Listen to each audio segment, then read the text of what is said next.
Herman. Welcome to the Body and Soul Shop. We're back here at the super secret mechanics place, you know. This thing, after so many years, the fan relay went bad. And it's only got like 1,600 miles on it. I did it probably 12, 13 years ago, something like that. So, really cool story. This car is called Buford. It's got a 401 nailhead with 2 4s. It's a 48 Ford, so we got Buford out of that. And we're going to take a look at it, and I'll just show you some of the cool things that we did.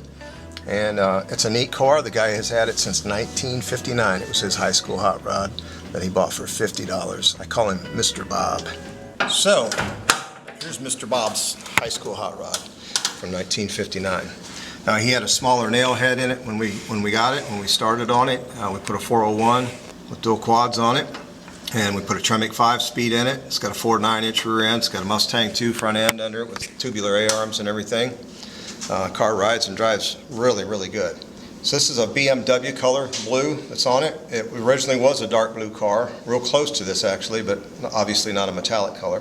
One of the cool things about this car that you hardly ever see, it's got a fresh air intake for the heater box over here.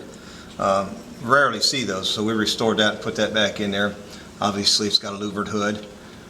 We shortened up the side spears on it, on the side of the hood trim, shortened them up a little bit. We put an old school hydraulic clutch in it too.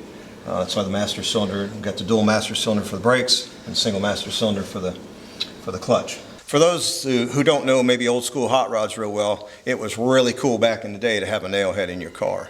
There's a lot of them out there, and a lot of guys used to put Olds rockets in them. Just a lot of cool stuff. But this is truly an old school hot rod. We just updated it, you know, to 1965 motor with a Tremec in it. A guy out in California built it for us.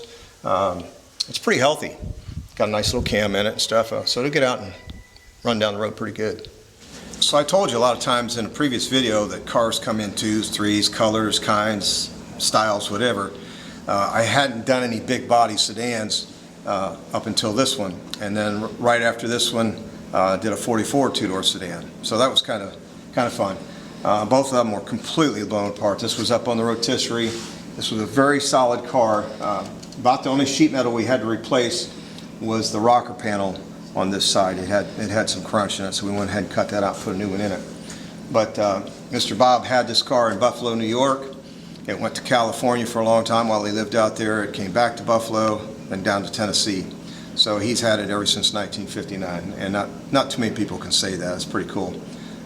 So it was fun to restore it. I love doing cars with history, and this one's definitely got some history behind it. So obviously we completely had the whole inside of it redone. Obviously I painted the dash, restored all that. I mean, the whole car was completely apart, right? So restored steering wheel. Alton Odom, LA Interiors over in Mount Juliet. I think he's pretty much retired now, but he did a phenomenal job on this interior. Really liked it. It's very comfortable. It does have electronic speedometer. Of course, everything looks old school and everything, but it is updated speedometer. So funny story, when we went out to calibrate the speedometer, I'm up underneath the dash here, because hitting the button and all that stuff, and we're driving down the road, and I finally pop up out from underneath the dash, and there's a sheriff's car sitting down one of the side roads. No big deal. Sheriffs don't normally bother you around here, and we weren't doing anything illegal really. Maybe going 60 on a 55-mile-an-hour road or something. But anyway, so next thing we know, the blue lights are on behind us, and he comes up and he says, "You have an antique plate on this thing, and in Tennessee, it's not supposed to have, it's supposed to be original if you got an antique plate. Not supposed to have a hopped up motor and all that kind of stuff." And he said, "I can tell by the dual exhaust coming out the back, this is not an original car." But I think more than anything, he just wanted to see it, you know. He walked around it, and we talked to him for a minute, and he let us go. So, fun story anyway.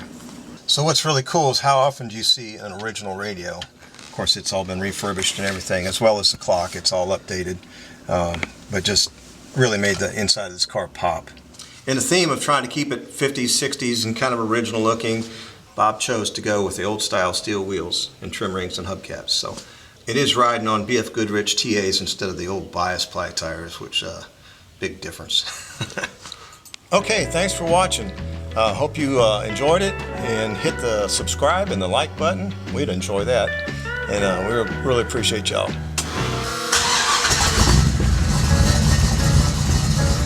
Hear that little thump? It's got a nice little rumble to it. It's pretty cool.